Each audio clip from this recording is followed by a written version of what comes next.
বিলাসীপাৰাত সাংবাদিকৰ ভেছ চুৰি নিজৰ নামত দালালি আব্বুল মিয়াৰ নিজকে সাংবাদিক বুলি দাবী কৰি বিভিন্ন ধৰণৰ অনৈতিক কাৰ্যকলাপ লিপ্ত স্বয়ম্ভূ নামধাৰী তথা কথিত সাংবাদিক এইগৰাকী ভণ্ড চৰিত্ৰহীন আব্বুল হুছেইন মণ্ডল দুটাকৈ ফেচবুক পেজ খুলি নিজকে সাংবাদিক বুলি দাবী কৰি ভুৱা আৰু ভিত্তিহীন বাতৰি সম্প্ৰচাৰ কৰি সমাজত এক বিভ্ৰান্তিকৰ সৃষ্টি কৰি আহিছে।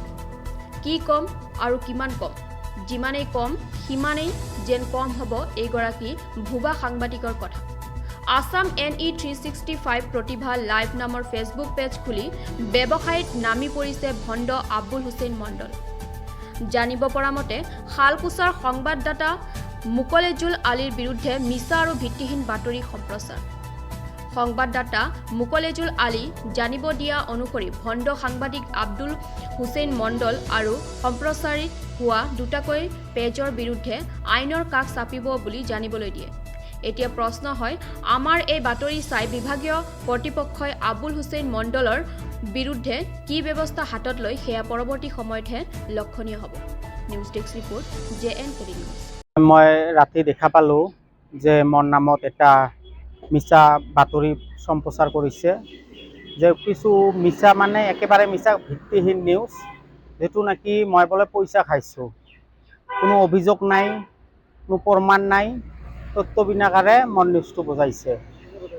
আব্দুল হুছেইন মণ্ডল তেওঁ নিজৰ ব্যক্তিগত এইটো চেনেল নহয়, তাৰ পেজ হয়। এটা আছিল প্ৰতিভা লাইভ, আন এটা আছিল আসাম NE 365। তেওঁ নিজৰ ব্যক্তিগত পেজত মোৰ এনেকৈ ফটো লগাই কেনে মোৰ এই স্কেনাৰ দেখাই কেনে যে মই পইচা খাইছোঁ বুলি, ভুৱা সাংবাদিক বুলি এইটো বাতৰি সম্প্ৰচাৰ কৰিছে। নাই, মই এনেকুৱা ধৰণৰ কোনো দাবী উত্থাপিত কৰা নাই।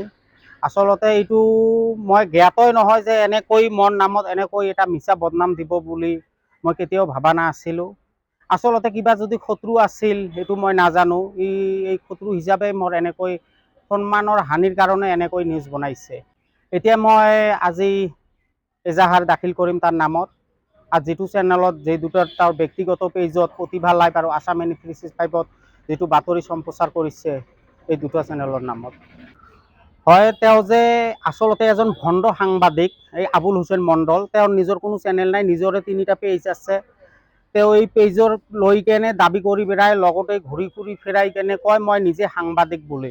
তেওঁ আচলতে খালি কাৰ্যালয়বিলাকত যাব, ধমকি দি ধন আদায় কৰিব, তাৰ এইটোই কাম। তেখেতৰ আমি জানো, যিখিনি জানো, তেওঁৰ নামত ইমান এজাহাৰ আছে থানাত, গ'লে আপোনালোকে জানিব যে আচলতে তাই কেনেকুৱা মানুহ। আচলতে তেওঁ ভণ্ড সাংবাদিক।